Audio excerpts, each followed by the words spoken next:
Hey everybody, welcome to the Comedypreneur Show. Today I have an amazing guest, a really funny guy, a really smart guy, probably has done more for comedy in New York than anybody else. His story is amazing. You have to check out his book. I did it on a dare. I have it on a Kindle, so I'm not holding it up here for you guys, but how he created comedy in New York. And he owns the Broadway Comedy Club. I've been there. I love the club. It's probably one of my favorite places. And I will definitely go back when all this is over and we can open back up. But please welcome the very talented, the very cool, the very funny, by the tone of his book, Mr. Al Martin. Al, welcome. Thank you. How do I outlive that? The great introduction. And I am prepared. Yes. Although it might be. Is it backwards? I think it's coming out backwards, right? It looks right to me, but that's cool. Okay, cool.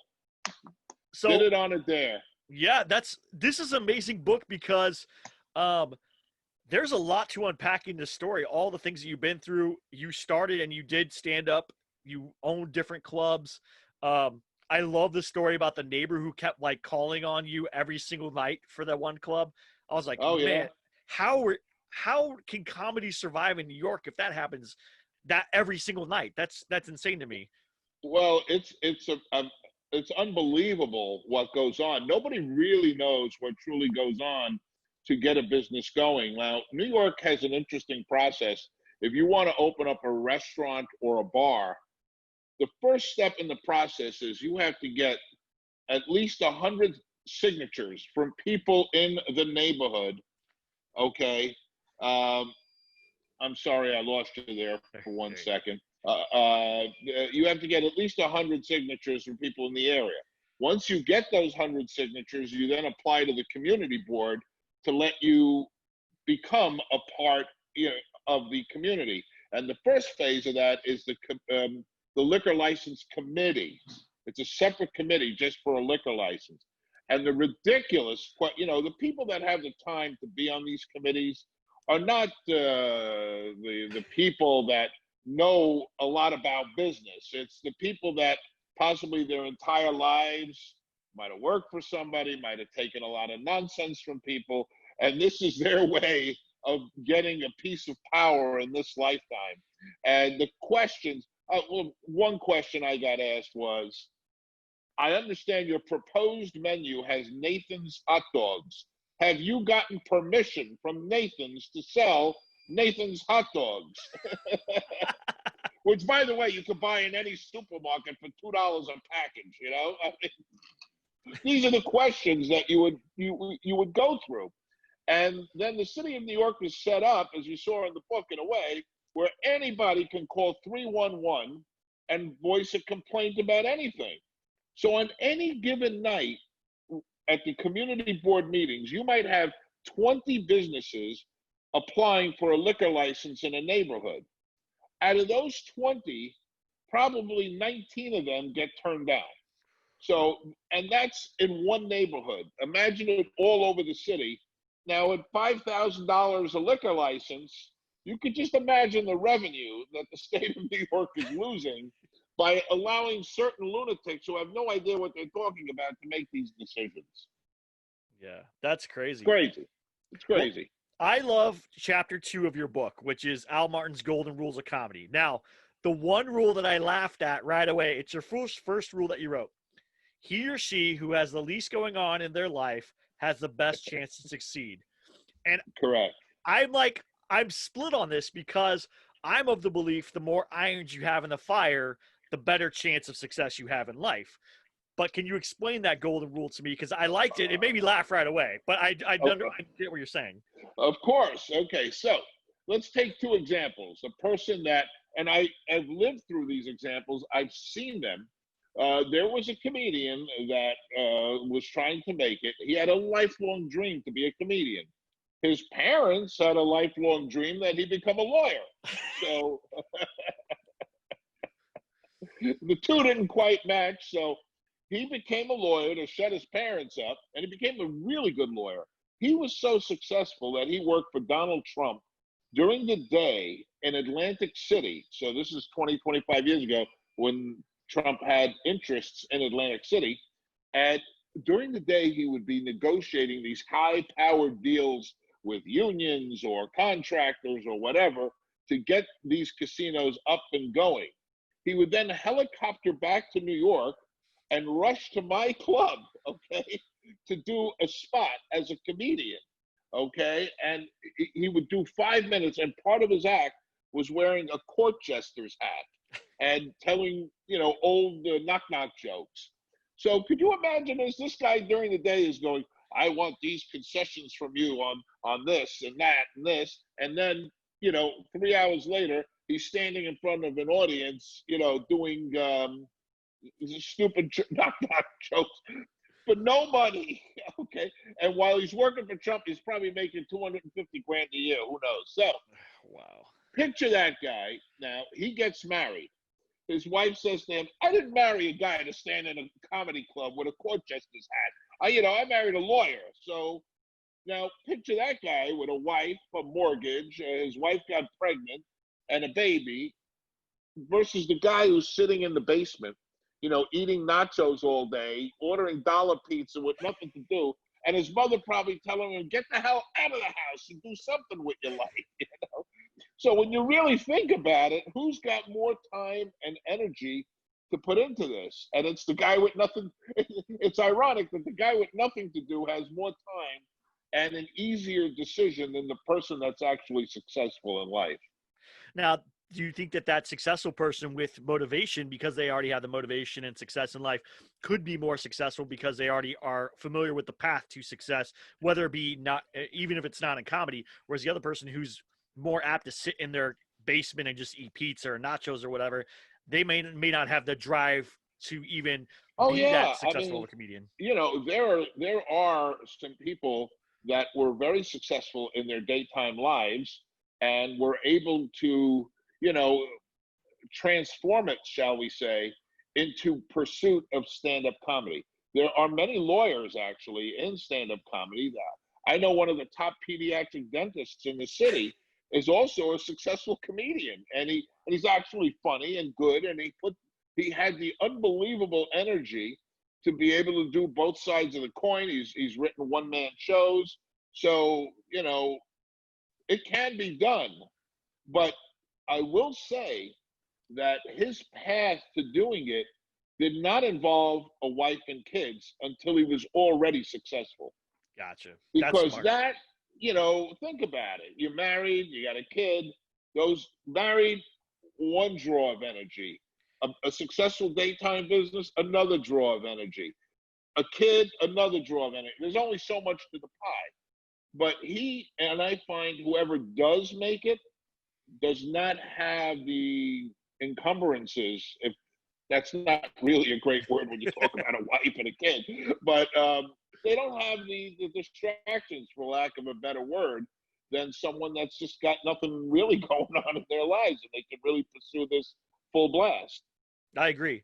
And the other rule that I really liked is the lighter you travel and the closer you are to a metropolitan area, the better an opportunity you have to make it as a comedian. Now, with what's going on with the pandemic and all this stuff, what do you think the end result is going to be? Because I just read an article about the UK that said 70% of their comedy clubs are going to close and never come back. What do you think is going to happen because of this? Like, your business is being impacted, obviously. Oh, of course. Future comedy is for that kind of stuff. Well, I think New York has got a double whammy. Not only do you have to worry about COVID, but the perception of New York now is that back of the 1970s, that it's not a safe place to travel to. So besides people think, oh, where am I going to go visit in the world? Well, I think for a year or two, people aren't going to go visit anywhere. You can see that by the airline business. But let's say in a year or two, they do decide to travel. They might say to themselves, "Oh, I remember the rioting and the looting and all the release of people from the jails and bail reform. New York, the cops are quitting in droves. I remember that. I don't want to subject my family to that." So, yeah, besides the fear of COVID, you're dealing with a fear of crime and the perception of crime. And I, for one, do not want to go back to the 1970s where you would walk down, it's funny, sometimes I would walk down Times Square and I'd say, oh my God, Disneyland is here and Bubba Gumps. What's happened to the Times Square of my youth, where you could buy porno flicks and nunchucks and knives and Bruce Lee films and all that. But now that you're faced going back to it in your early, I'm in my early 60s. I don't want any part of that crime stuff, So it's going to be very challenging. I do suspect at the end of the day that there will be some carnage. I don't know who it'll be. It's like that game musical chairs. You go round and round, and sooner or later there's not a chair. So if you had 15 or 12 or whatever the amount of comedy clubs there were in Manhattan, and some of them were struggling as it is, now with even less people living in the city, because there's a boatload of people that are leaving Manhattan. So you add that and less tourists to fill the seats. I think it's just a matter of time before one of them goes under. And, it also could be personal decisions. You've got a couple, at least 3 or 4 or 5 of the comedy club owners in New York are in their 50s, 60s, 70s, and one is even in his 80s. And they might decide, oh, who needs this crap anymore? I've got to deal with, crime. I've got to deal with government bureaucracy. And it's amazing because you would think during the time of COVID, they would make things easier for businesses in New York. They came out yesterday with a list of regulations that would blow your mind for outdoor dining. And you have to say to yourself, what are you kidding? I mean, cut a little slack as your one reliable tax base around businesses are trying to figure it all out, and they've got inspectors running around, the governor saying, 3 strikes and your liquor license is being revoked. In a lot of ways, I'm glad I'm in my early 60s rather than be in my 40s, starting out or in the middle of doing this. It's horrific what's going on. So how is Broadway staying afloat during this process? Are you guys doing like Zoom shows or online shows and stuff like that? How are you staying afloat? Well, we tried the Zoom show, and I just don't like the concept for stand-up comedy. Now, we are working on some productions. We have a beautiful baby grand piano in one of our showrooms in the upstairs room, and it's a cabaret space. And I think Zoom probably could fit very well for singing, for singers, because they don't really rely on an audience like stand-up comedy does. So I think that singing can be something that could be useful, and Zoom has its benefits, but I just don't. I'm not getting it. Some people, I don't know if they're just being delusional, trying to just grasp at any straw to say that Zoom is. There's one club that's doing comedy in the park, and it's free. So great concept, but you've got to pay the comedians. And let's say you circled a certain part for your show. What's to stop somebody from standing right outside the circle and watching your show? I mean, you're not charging for it. You can't serve drinks, and you're paying the comedians, which is noble. But I'm not quite getting. Maybe they're trying to build a fan base of local support. But I think people forget about that stuff real quick, especially when the winter comes in New York. How are you doing those kind of shows? So, it's a challenge. And, actually my time has been taken up with trying to get the club ready, the physical club ready for opening, whenever that might be, trying to think ahead as to what will be needed to have on board, whether it's plexi, whether it's hand sanitizing stations, UV, ultra rays, Star Trek shit, whatever we're going to need to open up the clubs. And in addition to that, the book has taken a lot of my time. It's selling well. I've been doing a lot of interviews. Someone actually was so fascinated by the book and loved the story that they're now going to make it in. They're writing a screenplay for it. Nice. And it's going to be pitched, and It's sort of the Rocky Balboa meets stand-up comedy thing. Love it. And someone else has gotten such an interest in it that they're going to try to pitch it as a documentary, if not a documentary, a docu-series, but they definitely see something in that. So, you know, those are some pretty good things, and I'm working on some other digital projects. So hopefully, you know, we keep the brand out there, but I don't want to keep the brand out there with subpar quality stuff. Agreed. So Yeah. you mentioned paying comedians. There's a kind of movement that I've kind of heard about through the grapevine about comedians wanting to get paid, especially out here in LA. I don't know how it works in New York, but in LA, a lot of times comedians perform for free, and clubs make money off ticket sales and food and drinks and all that stuff like that. Is there an adversity for club owners to pay comedians? And do you think there could be a way for comedians to get paid? Obviously not for open mics, but like for shows, like I come do 5 minutes, I make $5. If I do 10 minutes, I make $10, something like that. Is there a way to do Right. that for non-established comedians? You feel like that's a possible future? Well, here's how it works in New York, Okay. and I think New York is paying considerably more than LA. Last I had heard a few years back, is it still 35 or $40 for a spot at the 3 or 4 major clubs, the I, Improv, Comedy Store? I've performed at the Comedy Store. I performed at Flappers. I have not performed at Improv or anything like that, but I've never been paid for any of those shows. I Okay, always so let Flappers me myself. let me also differentiate. There are two types of shows out there, at least in New York, and I'm pretty sure out in LA as well, especially in the clubs that have multiple showrooms like the Comedy Store and I think the Improv out there. And I think Flappers might have 2 showrooms, right? Yeah, they do. They do. Yeah. Correct. So there one show is what we call our house show. That is where we have the top comics of New York regularly performing, and on a weeknight they'll get $25. On a weekend they'll get $80 a set. That's our regular show, and these comics go from club to club in Manhattan. And if they have 3, 4 spots a night on a weekend, they can make $300, $400, something like that. You know, so that's one type of show. Now, we also have in our multiple showrooms that we have, Broadway has 2. And then I also have Greenwich. We also have producers that will take space from us.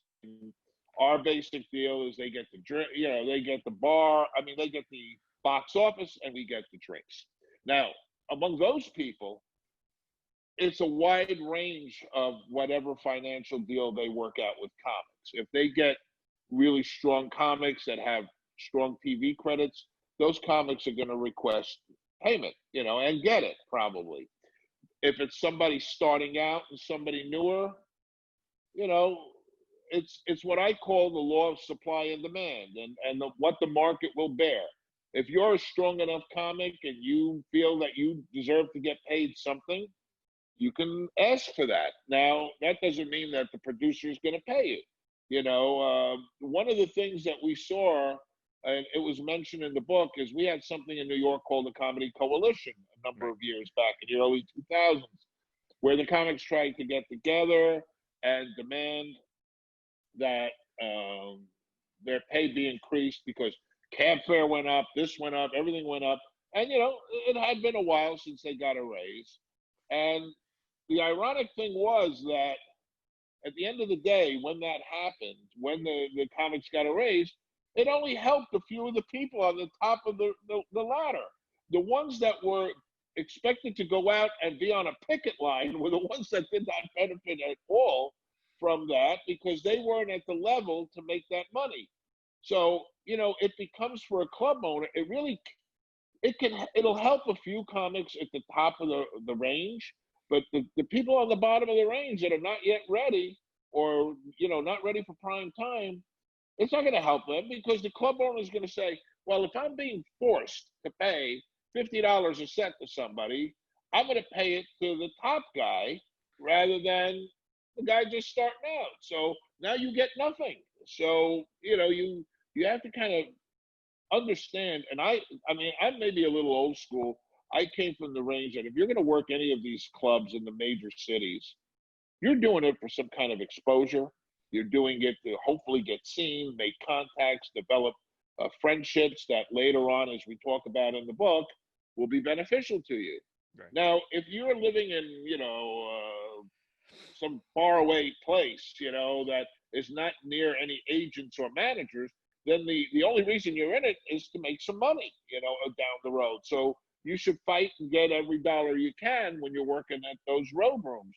But, when you think about the rooms in the major metropolitan areas, that considering the massive rent that, which is going to change now because of COVID, I think, but the rents that they're paying, the liability insurance, I'll probably pay more in liability insurance than a lot of people make a year in a salary. That's how crazy it is in New York, and so it's rough to get those things going. It's ironic because, as I mentioned it in the book, I was on the club owner side, but years earlier, I was the last vice president of the PCA, which was known as the Professional Comedians Association.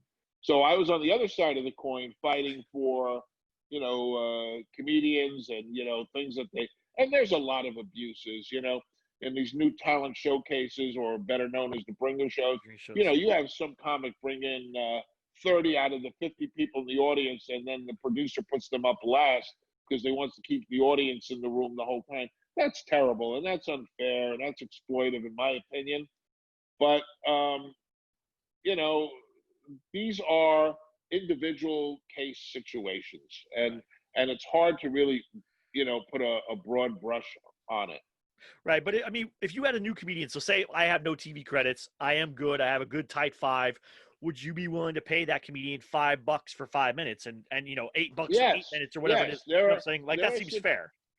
and I think that's going to be happening. That opportunity, without any organized request, is going to start happening because of the massive losses that a lot of businesses have taken.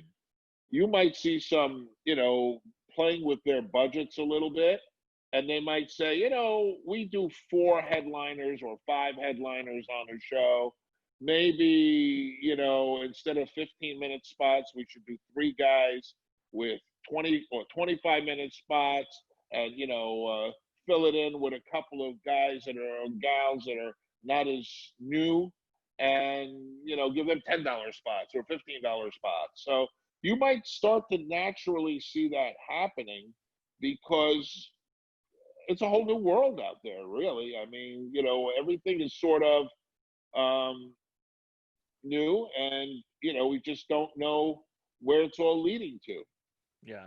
And that's the big thing is I think that, like, in LA especially, a lot of spots, a lot of comedians, because there is a lot of comedians, right? That there's more comedians than there is spots. So clubs don't have to pay, right? They don't have to pay somebody because they know that the comedians want the stage time. But it should be a more symbiotic relationship where if I felt like, hey, this club's going to pay me $5 to perform 5 minutes, I'm still getting 5 minutes, or this club's going to pay me nothing and give me 5 minutes, I'm probably going to go to the club that pays me $5 to do 5 minutes.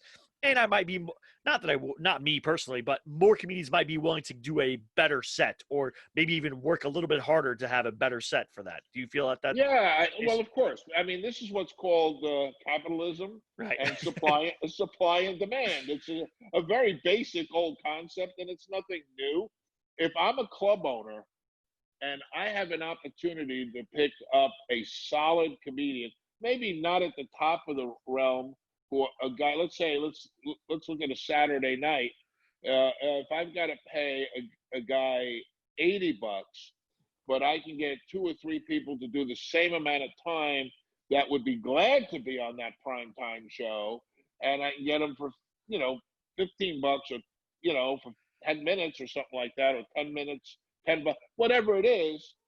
It's beneficial to the young comedian because now all of a sudden they're going from a 2:30 a.m. spot on a weeknight, to Saturday night prime time. So, and it's better for the club owner because they're actually able to, penny pinch, for lack of a better word.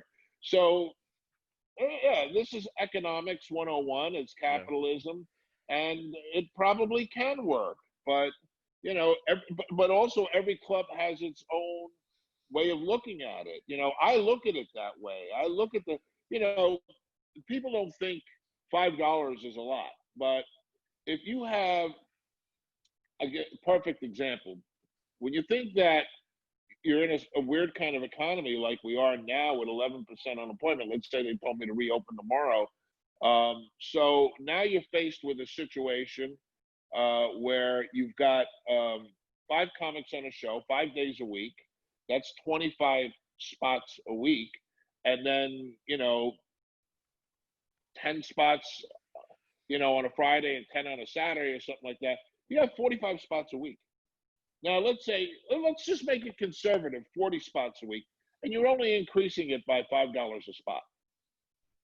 40 times 5 is $200 times 52 weeks a year. You're at, now this is Al Martin math, a lot of people like to call it. But now that's 10 grand a year out of a club owner's pocket with no real way to recoup that, because your admission prices we're stuck for the next few years. They ain't going up, Yeah. and drink prices are probably in the metropolitan areas stretched out pretty thin. I'm in Manhattan, and we get $9 for a beer. So when I get a tourist in from Ohio and they go, $9 for a beer, I go to the VFW hall and I pay $3.50 or something, for a Coors Light or some, so you can't go much higher there.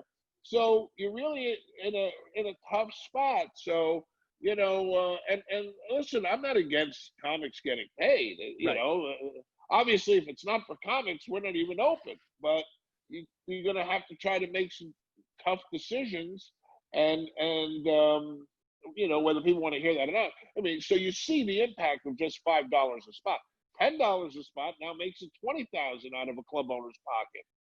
So you're talking a substantial amount of money with no way to really recoup that. I can see if you could say, hey, maybe we'll run an hour a day without air conditioning. But you can't do that. There's all these fixed expenses. Insurance don't go away, electric don't go away, your managers get paid a certain amount of money. So it's not easy.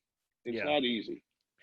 I like it. I like your attitude. I like that you are, as a club owner, you're not adversarial to the comedians. You're right. You're not saying, well, no, if they want stage time, I'm giving them stage time, and they can suck an egg or whatever. I like that you have that outlook of like, look, comedians are providing the entertainment, we're providing the location. If we can make something work that benefits everybody, that's my goal. Absolutely. Yeah. I love that. That's so good. And what is your biggest tip for a comedian who wants to break in? Like if I say I move to New York tomorrow and I want to perform at Broadway, what are you looking for somebody to come perform there? Well, the first thing I always like is someone who's humble, someone who doesn't get in the way. What do I mean by that? Don't come into a club a minute before you're set, okay? Check in. First of all, you got to be stressed. Where are you? It's a minute before your spot, and I got 100 people in the room, and I'm wondering where you are. Then once you come in and check in, you go wandering off somewhere, or you announce 5 seconds before the MC is bringing you up, oh, I got to go to the bathroom. You really, in other words, don't stand at the entrance to the showroom where waiters and waitresses are coming in and out with service.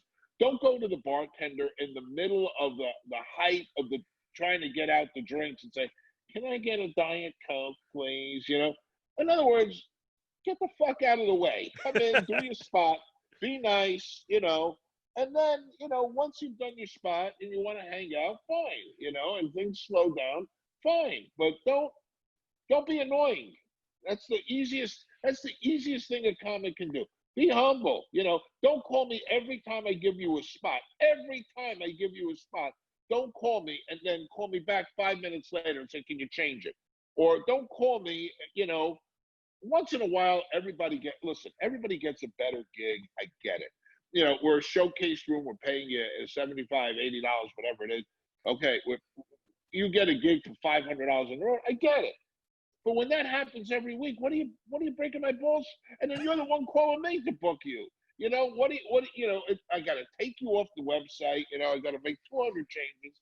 And then also, if you're a producer and you're producing a show in my venue, don't bother me every 5 minutes with a change in the lineup of your flyer. Or can you put up this flyer? One comic left the show and I got another one that's going up instead. Nobody gives a shit who's on your flyer anyway. To be quite honest with you, nobody gives a shit. Okay? You can put comedian's name Joe Blow, nobody would even notice it. You know what I'm saying? I love it. There you go. No, I love it. That's the and that's the thing is I am big on having comedians, like when I produce shows, have them come 15, 20 minutes early so I know where everybody is. I can brief them, Right. order, all that stuff. So yeah, and I see that too. It happens in LA. Comedians run in the door. Oh, I got to go to the bathroom. Yeah, well, you're supposed to be up next. Now they have to, the MC has to switch the lineup on the fly. Then the guy who was going to go after them now is going. It's you see it all day long, right? all day long. And these are the ones that shoot themselves in the foot. They think they're invincible and they're great. There's 100 comedians that are great out there. Yep. And, listen, I don't know about other clubs. I'll take a guy. See, one guy here is 100%, and the other guy is 80%. Give me the 80% comic anytime if he's not a pain in the ass. I'd rather deal with people that are not pains in the asses. Simple as that. I love it. I love it. Well, thank you so much for your time. Where can people find the book? Where can they find more about you and how to get that book or get in contact with you? It's called Did It on a Dare: How I Built a Comedy Empire in 30 Short Years. That's the key part. Everybody says did it on a dare. The other part is funny. 30 short years. It's available on Kindle and on Amazon Kindle. It's available in paperback. It will be available soon in bookstores. If you're super lazy, it's available on audiobooks on iTunes. I'll be doing book signings as soon as my clubs open up in maybe 2026 or something like that. And we'll hope to do a Friars Club book signing party coming up. So look for hopefully good things later in the year with a screenplay on the book. And check us out when we reopen at Broadway Comedy Club and Greenwich Village ComedyClub.com. Perfect. And are you, just a quick question, are you narrating the audiobook? No, a lot of people ask me that. And I did the first chapter of it. And I said, to get the intonation right. So we got a guy who does a lot of voiceover work. But we got someone that has that good gruff Al Martin sound to him, Good. So, okay. New York accent, and we pulled it off, I think, and he did a great job. Perfect. Because I was going to say, it'd be so good in your voice. Like, I could hear your voice when I'm reading the book anyway. So it's like, all right, I would love to hear your voice I should have stuck with it, but I was a little too self-conscious, and I said, maybe someone else can do a better job. Perfect. Thank you so much for your time. I really appreciate it. Thank you. All right. Thank you so much. Thanks everybody for listening, and don't forget to like, subscribe, and have a wonderful day.